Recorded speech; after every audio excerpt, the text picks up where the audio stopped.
we'll turn it over to Carrie Lynn.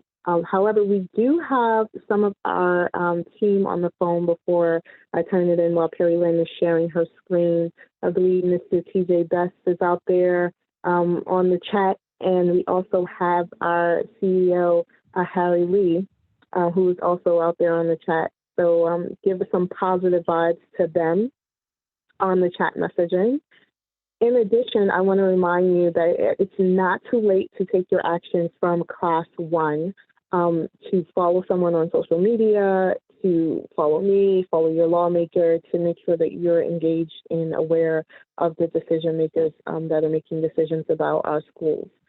With that, I will turn it over to Barry Lynn. Thank you so much, Jasmine, and good evening, everyone. As Jasmine indicated, I'm Perry Lynn Turnbull. I'm a parent, like many of you. I have 5 amazing small little people. Well, they're not so small anymore, I guess. Our youngest is 7, all the way up to a freshman in college, so an 18-year-old. So I have lots to share from a parent perspective, but tonight my real job is to sort of give you a good idea of the language that is really effective when you want to talk about your child's public charter school.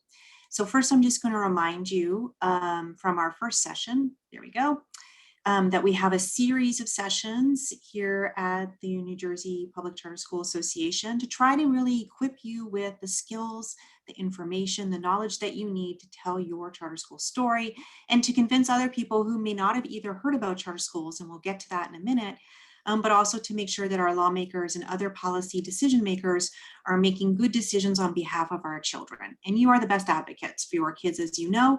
And so we've already had the political environment. Harry did this back a little bit earlier this month. I'm going to talk a little bit about messaging. And then in May, you're going to hear even more details about how to tell your individual charter school story to be effective. And then we'll close the sessions with a lawmaker session and then celebrating the new year in August. So we have a whole series of sessions that we hope are helpful to you as parents. And today, what we're really going to try to get to is what is some of that language that we want to use across the state in all of our schools, regardless where our kids are going to school and which city. And then knowing some of those words that really work and some words that may not work so well to tell our story. So the first thing I'm going to ask you to do is to take off, as I usually say, take off your own communications or messaging hat, as I like to say it. So we're all parents, and we may think that certain words and messages work well for parents because they work for us. But the truth is, if we're trying to convince someone else about how good charter schools are for our children and for our community and for our state, sometimes we've got to give a little bit of space for other kinds of messages that maybe wouldn't have resonated that well for us, but really work for other people. So I'm going to ask you to sort of, maybe you've been talking about schools for a long time, you're in the education space, you've talked about your charter school and things have worked for you sort of okay. I'm going to say, let's put that aside and really focus on what we know works for sure in this moment, in the middle of a pandemic, while there's lots of other conversations happening across the country about a whole variety of really important issues. How can we break through with our charter school story? And I just wanted to start with reminding you that you're not alone, right? So you have your kids in your school with your teachers at your particular community, but there are 87 charter schools across the state. And so there are lots of other parents and teachers and kids just like you that need to tell your story. And if we all did it, I am convinced if every person that's connected to a charter school either works in one, teaches at one, has a child at one, were to tell 3 people, your dentist, your employer, your neighbor over the backyard fence, we would start to really change the narrative about charter schools and get more people understanding who we are. So we're going to do some questions throughout the session. Jasmine's going to help me with this. So Jasmine, I think all I have to do is say, which city or town are you representing today? And there it is. Thank you so much. So click which one you are representing today and we'll get a sense of where everyone is. So we're seeing lots of movement here. Thank you all for responding. Keep going. We'll give you another minute. And we will make sure that we capture who's here. I see more people from Newark, some from Trenton, hello, Camden, Patterson, Jersey City, and Hoboken. All right, thanks everyone. So I think I can end the polling, yes, continue, and then I'm gonna go, oops, sorry, Jasmine, I don't know if you're supposed to do that or I'm supposed to do it, but I'm just gonna move my slides along here. All right, so just a reminder, we have people from all over the state with us again tonight. We have 87 schools across the state of New Jersey, educating a whole lot of students, almost 60,000 kids. And so we need to find a way to give voice to all of these families to tell your story. And that's what we're talking about tonight. All right, so the first question I'm going to ask you about language is when you talk about your child's school, and you may have children at multiple schools, but like just pick one. Do you say, my son attends a charter school? Or do you say my son attends a public charter school? Or do you say my son attends a public school? Or maybe you just say my son attends Urban Discovery, the name of the school, no charter, or I just say my child's school. Go ahead and click what you say right now. I see a lot coming in at charter school, some of just the name of the school without the word charter. Great. So look at all these answers coming in. I don't know if you can see the answers or if I have to tell you, but about 45% say charter school, another 16% say public charter school, and then about 30% say the name of my school without the word charter in it. Okay, so this is not unusual at all. This is typically what we would see. And now I'm going to move my slides and ask that you say something maybe a little different. So I'm going to ask all of you that when you talk about your child's school, that you always use the word public charter school. And the reason is the vast majority of people in this country do not recognize that charter schools are public schools. And so we are constantly compared to public schools versus charter schools. We don't want to say that. We want to say, we don't really want a versus situation, but we want to say the district school or traditional district school or traditional public school and public charter school. So Harry mentioned this in the first session a few weeks ago, but I really want to encourage you to add the language public charter school. So when I talk about my son Trevor, and you'll hear about him throughout the session, I say he goes to the Urban Discovery Public Charter School. Now, actually, Urban Discovery does not have in their official name public charter school. They are called the Urban Discovery Academy. And I change it when I talk about charter schools because I want to make sure that I'm messaging to everyone I talk to about my child's experience, not just the name of the school, but that he attends a public charter school. So that's the first thing from today that we want to talk about. Really embedding the language public charter school together when we talk about charter school. This is a slide that Harry showed in the first session, but I wanted to share it with you again to just really put a pin on the notion that most people don't understand what charter schools are. Even when we survey people and say, do you know what a charter school is? People will say, sure, I know what a charter school is. Until we start to ask them some questions. Well, is it a public school or a private school? Do they allow in all children or just some children? Do they charge tuition or not? So we really want to, when we tell our story, we have the name of our school, our child, of course, they go to the school. And then we want to always sort of frame it in charter schools or public schools, tuition free. And in New Jersey, run by nonprofit organizations, we can be very specific. All right, so why do we want to tell the public charter school story? So my next poll question for you is, have you ever talked to someone who doesn't know what a charter school is? I just mentioned the vast majority of people in this country don't know what a charter school is, but tell me, have you ever experienced this? You're talking to a relative, maybe a neighbor, someone you work with, and they're like, wait, your kid goes to a charter school? What is that? So I'm seeing a lot of answers coming in where the majority, over 80% of you say that you've spoken with someone who doesn't know what a charter school is. And let me give you some context here. In the United States, there are about 7,000 charter schools serving about 3 million kids. But the totality of public schools, K-12, is 50 million plus children. So when you think about that, we're still a very small percentage or a very small sliver of the schools that are actually that are public charter schools in the public school system. Now, it's a little different if you're in Newark or in some other places where there are higher percentages or more charter schools, more children going to public charter schools, and you may find that more people know about them.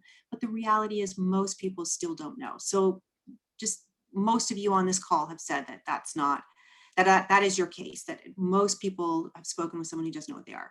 So we need to really overcome some things, right? When we're telling our story, there are a few things we need to do. One, we know most people don't know about charter schools, what they are, who goes to them. They have little contact with them. So this is one of the reasons why I want all of you telling your neighbor and your coworker, the server at the restaurant, if you go out for dinner. I mean, people don't have direct contact with public charter schools, so we need to make that connection for them. The other thing that we have to overcome, particularly in a state like New Jersey, is a lot of people think public charter schools are educating kids that have other options or other choices. Now, many of you might say, well, that's just not true. You know, my choices were limited, or maybe you had lots of options. But for the most part, people actually think that charter schools are somehow selective, they're elitist, and they're educating kids who have lots of other options, which just isn't the truth. And so we need to really combat, as I like to say, or push back on misinformation and myths. And Harry shared this last time, right? And this is true, you probably know this, but there are a lot of people and organizations that just don't support the idea of public charter schools. And as a parent, you might say, well, wait, that's crazy. I want my kid, like every parent wants their child to be successful and to go to a great school. How could anyone be against or not supportive of public charter schools? But there are a lot of folks who are, and they frankly have more time and money than we do to share the misinformation. And so there's a lot of misinformation about charter schools we need to overcome. And then finally, this is why I often, I really push the notion of saying public charter school and making sure people understand that your child is attending a public school. People just think that charter schools are outside the traditional system, like they're not part of public schools. Somehow they're different or separate. And so we need to draw them in if we're going to get them to support our choice or our option as a family to choose the right school for each child and to have more schools that meet individual children's needs. We've got to pull them in with our story and make sure they understand that they are public schools, part of the public school system. All right, so let's get to some of the really interesting stuff here. There are some words that we've been using. So charter schools have been around technically in this country for 30 years, not in every state, but the very first charter school opened, or the law was passed June 4th this year, 2021, 30 years ago.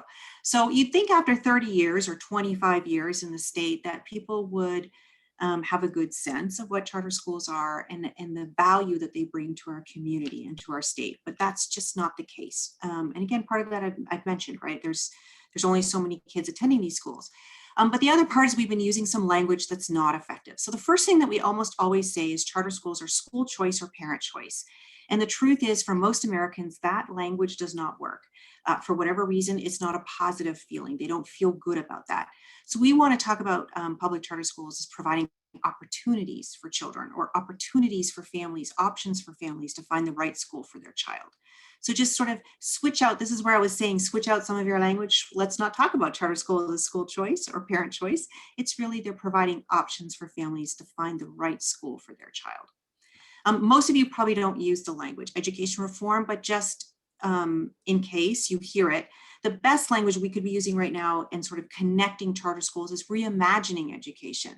So parents and teachers and students reimagining what schools should look like and how they can meet individual kids' needs. So we want to use that kind of language.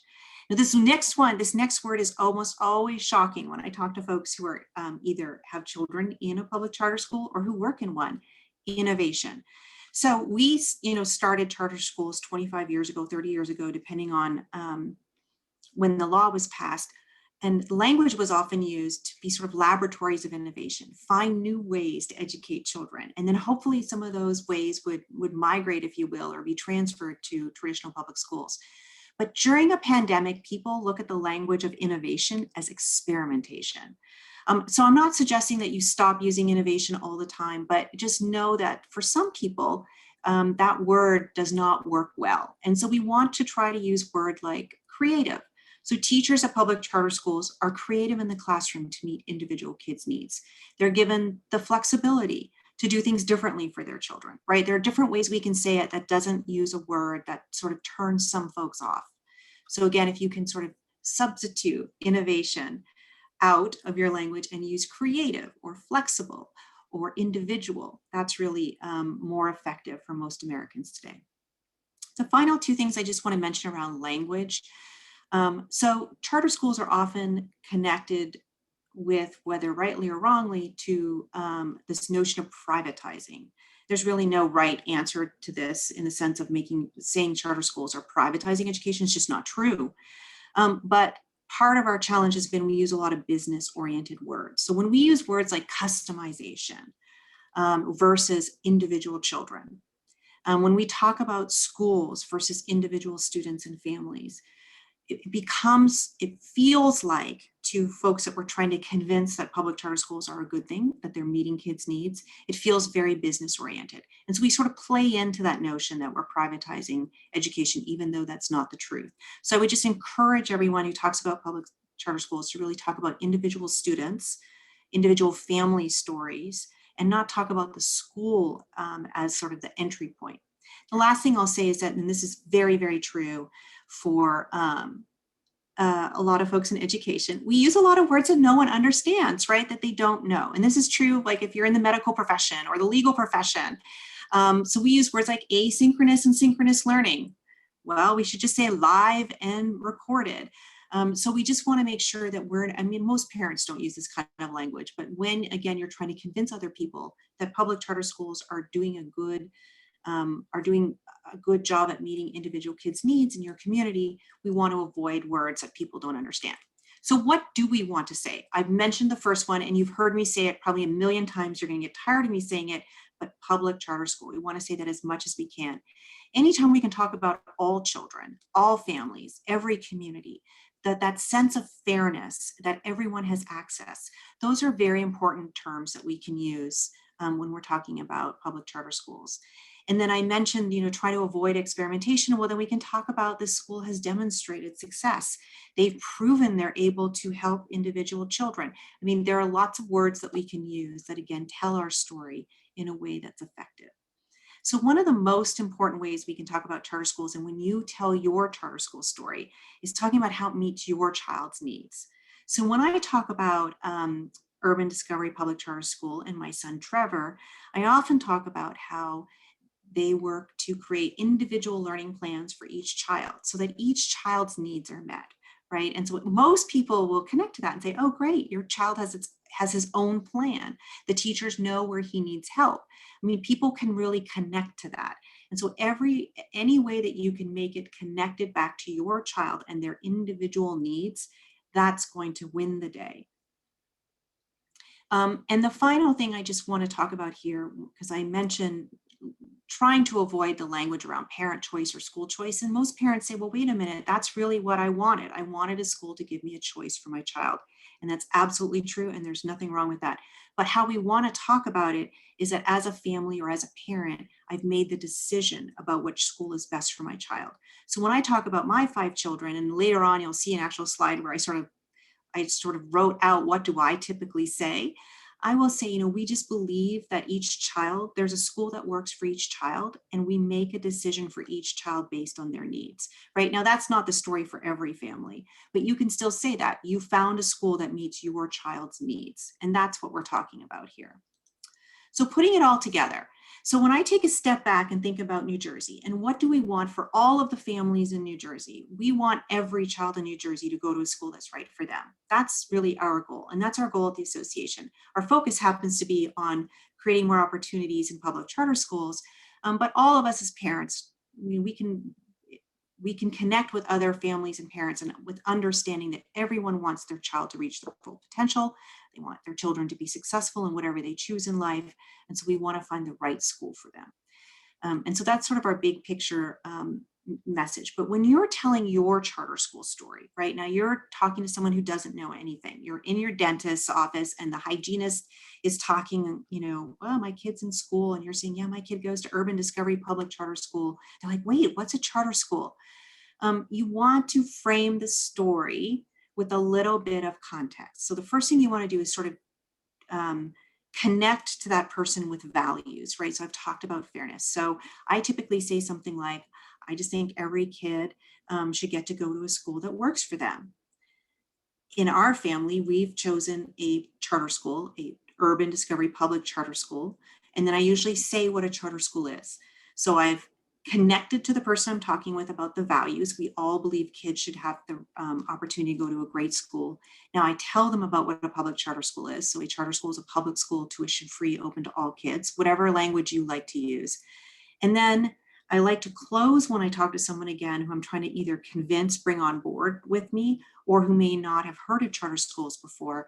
I say, when families like mine can decide which school is best for each child, and the child's needs are being met, we're strengthening the community. We're strengthening the public school system. That's our overall goal. And when we can make that connection for people. They're like, oh, public charter schools, I get it now. And so that's kind of the story arc you want to tell when you are talking about charter schools. So let's test this out, right? I want to kind of get you guys active here again. So should we say, you're going to answer A or B in this poll, we should have more charter schools because they provide school choice to many families? Or do we want to say we need more public charter schools because every child should be able to access a school that works for them? So you pick A or B. Which one do you think is the best way to talk about this?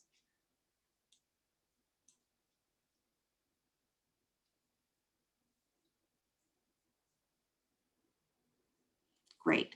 So almost everyone is selecting B, which is what we want to talk about, right? We want to talk about having more public charter schools specifically because we want more children to be able to access a school that works for them.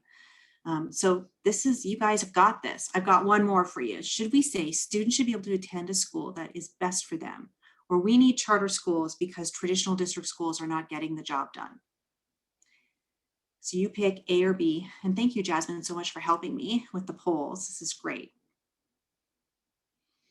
All right, so the majority of you, you're all answering. This is great, wonderful, thank you. I'll give you another 30 seconds here to put in your answers. Okay, great. So the vast majority of you selected A, and I would say that is the right answer for what we've been talking about, where we're trying to position that we want every child to get to go to a school that works best for them. Let me just talk very briefly about what happens when we get compared with traditional district schools. Now, there's no question that many of you as parents may have made the choice to move to a public charter school because the school your child was in was not working for them. And that's totally fine for you to tell your story, but you will be more successful in convincing people that public charter schools are a good thing for our community if you just talk about how great your public charter school is for your child. And here's why. I mentioned 3 million children currently in public charter schools, about 50 to 55 million, K-12. If we're counting pre-K, it goes up obviously to a little higher than 50 million. Most Americans still get their education at traditional district schools. So when we say something negative about them, even if our experience was negative, we're sort of having a negative message about the school they went to. Or we might be saying something negative about the schools they've chosen to have their children attend, and they could very well be working for their children. So what we want to do is just talk about our positive story rather than sort of juxtapose, make a sort of an antagonistic us versus them. Now, there are moments in time when you're going to say, my son's previous school was not working for him. We found a school that is Urban Discovery Public Charter School. And the way I usually like to describe this, in my own family, again, I've mentioned 5 children. One of our sons was in a traditional district school. Both his sisters were in that school, including a twin sister. And that school was great for the girls. It worked perfectly fine for them. So I don't want to be saying something terrible about the school, right? It worked well for my girls. It just wasn't working well for my one son. And so we wanted that son to go to a school that works for him. So there's always a way to tell that story that doesn't criticize or make some people feel defensive about their own education and their own choices for their children. So how do we wrap this all together? And I'm almost done with my slides. So this is sort of how I tell my family story when people ask me, right? My husband and I, my husband works in foster care. So my husband and I, we just believe that all kids should get to go to a school that works for them. Our 5 children all go to public schools. They all actually go to different public schools. And we are very lucky where I live in San Diego that we have a number of opportunities that we can pick a school that works best for each child. I've mentioned Trevor throughout this webinar. He's going to be terribly embarrassed that I've talked about him, but nonetheless, our 10-year-old Trevor goes to Urban Discovery Public Charter School. It's a free public school that's open to all students in San Diego County. So see, I've just woven in that definition of charter schools when I'm talking about it. At Urban Discovery, they create individual learning plans for each child. So I know my son's individual needs are going to be met.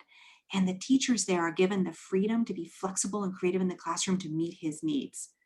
And when they do that for Trevor and all the other students at Urban Discovery Public Charter School, they're strengthening our community and they're strengthening the public school system. So now I've just taken a bunch of individual messages that I've shared with you and I've sort of woven it into my story. Now, would I, take a minute and tell a story that way to someone? Maybe not, but you can start to see how I'm trying to weave in, making sure people understand what a charter school is, why it's unique, why it works for my son. And I've done it all in a very positive way. So as I end, I do want to talk a little bit about best practices when we tell our story. I've said this a couple of times, and I really believe this, particularly at this time in our country where a lot of people are using stories of fear and anger and maybe negative stories. There's a moment for us to shine as parents to talk about our positive experience with our public charter school and what it's doing for our children and in our community. So I'm a big believer in sticking to positive stories, being as consistent as you can when you talk about what your school does for your child, the language that we use. Always continue to assume that most people don't know about charter schools and that you need to educate them as you tell your story. So we always say the public, tuition-free, open to all, whatever combination of words you feel comfortable with. We want to speak about, again, meeting the individual needs of your child, of the students at the school. And whenever we can, we want to bridge that fairness value of all and every. So just because, because what happens is sometimes when we're in these conversations, people will say, well, wait, that's great. You got to find a school that works for your child. What about my child? And you can always come back to, well, I believe that every child should get to go to a school that works best for them. Let's work together on making sure more kids have that opportunity. And so, Jasmine, with that, I feel like I've talked forever, but I did want to put up the slide that makes sure you all know that there's a second part to this telling the charter school story on May 25th. And we have an ask of you. Jasmine, do you want me to go ahead and do the ask, or do you want to do the ask? Actually, I will do the ask, but also we have some questions, some common questions that have come up through the parent circle and talking about this session and having access to you. So hopefully we do. We have a few minutes to ask those questions as well. Yes. But before we get to those questions, I want to encourage everybody to join us for our next session in May, where we'll be talking about creating your own story and to rise to the occasion of this ask to create a story that you could share with me.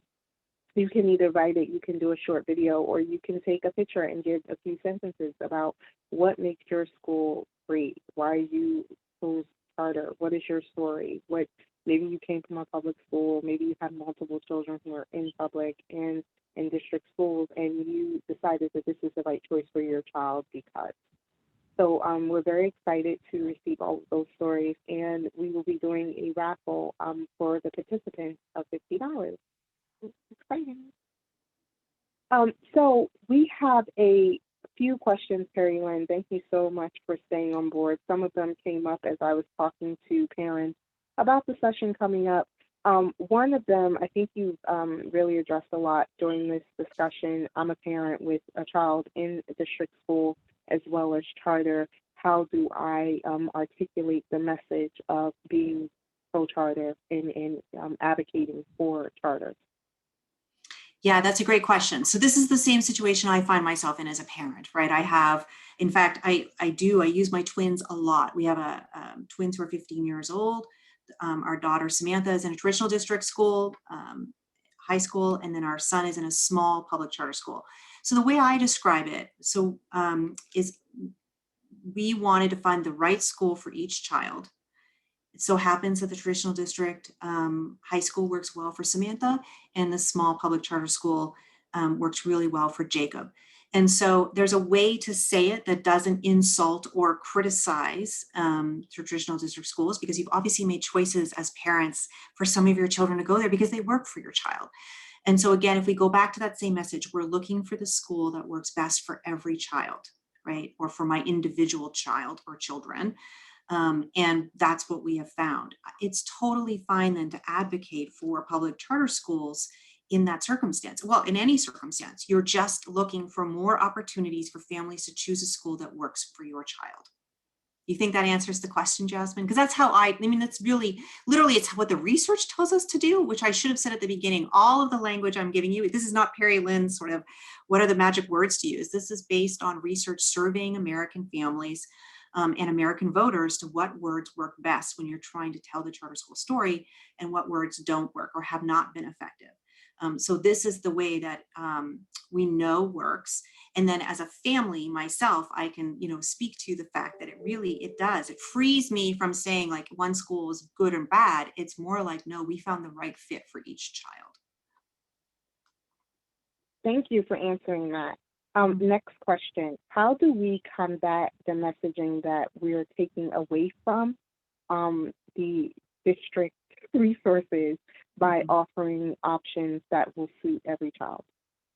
Right. So this is a great question. And this is probably the number one message that folks who do not support charter schools use, that we are somehow taking resources, in particular financial resources, from traditional district schools when we choose to have our child enroll in a public charter school. So what I usually say, a couple of things. One, you could go into the financial conversation about, the money should follow the child, right? That is fundamentally what is intended from the money that is that the state collects to pay for public education. It's intended to follow the child. That said, the most compelling way to combat this, in my view, is, look, we do not say that Trenton Public Schools is taking money from Newark Public Schools if a family moved from Newark to Trenton, right? So you're a family that lived in Newark, your child was in a Newark public school, and then your family moved to Trenton for whatever reason, perhaps for employment. No one in Trenton says that they took money from Newark, and no one in Newark says, hey, Trenton Public Schools, you took money from our school district. No, the money went to the school district or to the school where the child now lives and is going to school. So that is one of the best ways to describe why that's just a false argument. The money is intended for children in the first place. And where a family chooses for their child to go to school is where the child should be funded, period. And then using an example of two district schools, perhaps in different cities, right? And so when I'm here in San Diego, I often say, just because a family moved to Los Angeles does not mean Los Angeles Unified stole money from San Diego Unified. That's a silly notion. No one would ever say that. Why are you saying it for families that have chosen to send their child to a public charter school? So I would just push back on that very directly. Thank you. These are questions that families are itching to have asked. So thank you so much again for sticking around. Our next question: can my story really make a difference? I'm one person, one story. Yes, absolutely. So, I mean, this is where I think we sometimes feel overwhelmed that, oh, but I'm one family in a state, in a country, in a city, whatever your circumstances are, my story won't make a difference. It absolutely makes a difference. I cannot tell you how important word of mouth, just telling your story, the difference it can make. Again, because if people don't have a connection to public charter schools or whatever the issue is, having someone they trust and know tell them that it's a good thing for their child, for their community, for the state will make all the difference in the world. Just think about who you listen to when you're making decisions or you're seeking advice. You're more likely to listen to family and friends and people that you know. So the same is true here. The more we tell our public charter school stories and what it's done for our family, the life-changing experience it's been for our children, the more people will hear that. And then, of course, if you share that story with a group like us at the New Jersey Charter School Association, then we can amplify it and get it in front of more people. And we know that lawmakers, that decision makers, when they hear from their constituents, from families in their communities, that they feel like their schools are meeting their children's needs, that makes a very big difference.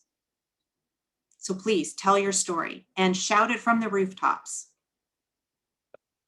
So 3 more questions. Yeah. The next question is, how do we get our schools to amplify all of the benefits that they're bringing to our communities? How do we enable them, or how does that cycle go?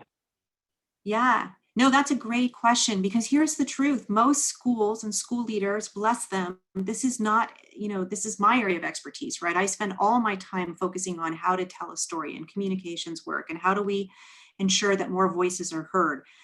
School leaders and teachers are focused on teaching children. And so there are a couple of things we can do. One, we can encourage them to tell their story, that you can use some, ready to use materials that you want to share on your social media network, that you want to share the story. All the time when my kids' schools put up something about they won an award or they have enrollment, I always take that and share that to my network. So making sure you're following your school's social media, if you're on social media, Facebook and Twitter for sure, Instagram, whatever it is that you're active on, following your school, and then taking any story they have to amplify it. That's one thing. You could encourage them by telling your story to them, saying, I'd like to share my story about how much I love this school and what you've done for my family. That will give them something to use, because schools frankly are looking for stories just like we are at the association. So you going to them and offering to tell your story and share it on their social media feeds or in the newsletter or maybe on the website, those would also be ways to encourage them. And then the final thing I would just say is, if there are things that you think would be helpful as you're going out in your daily connections to other nonprofits or in the community, maybe in your house of worship, if there are things you need to know about your school, like when do they accept enrollment? What are their plans for the summer? Things that you could be sharing with people, you can ask your school for that kind of information so that you can be an amplifier. You can be the megaphone to tell that story more broadly. And who would be the most impactful people to tell our story to? Mm-hmm. This is a great question. So, and if you're a parent and you want to tell your story, I think there are a couple of places. One, of course, to your closest network. So you probably talk about your child's school with your family and friends, but if you don't, that would be a good place to start, because I think of this in concentric circles. You have, your immediate family and your family and friends, and you sort of build out from there. There's no question that we would love for you to tell your story to your lawmakers. Whether that's at the city level, the county level, or at the state level, and members of Congress, right? But like really those people who are making decisions about education funding, about whether or not facilities will be funded for public charter schools, they need to know that you care for your school and what needs your family and your children's needs are being met by that school. So your friends and family, people you would come in contact with. I always joke about being at the dentist. I mean, it makes it sound like I go to the dentist all the time, but sitting in that hygienist chair and you want to talk about something, talk about your kid's public charter school.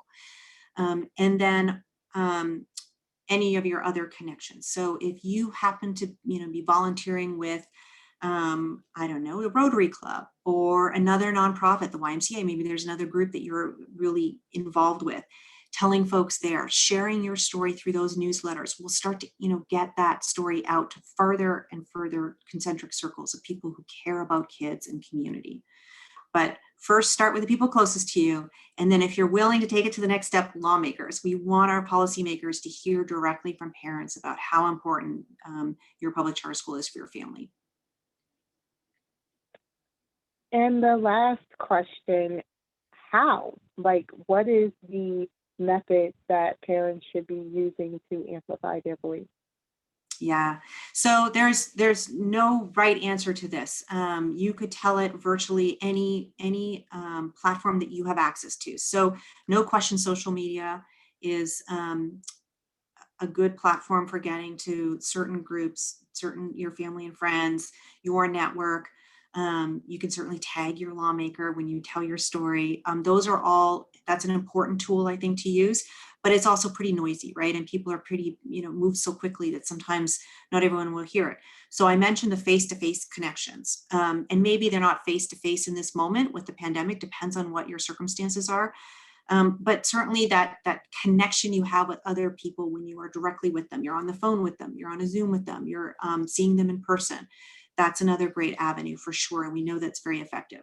Participating in any of the activities that the association puts on. So we have advocacy days or ways in which we can connect you, at hearings for legislation and budget.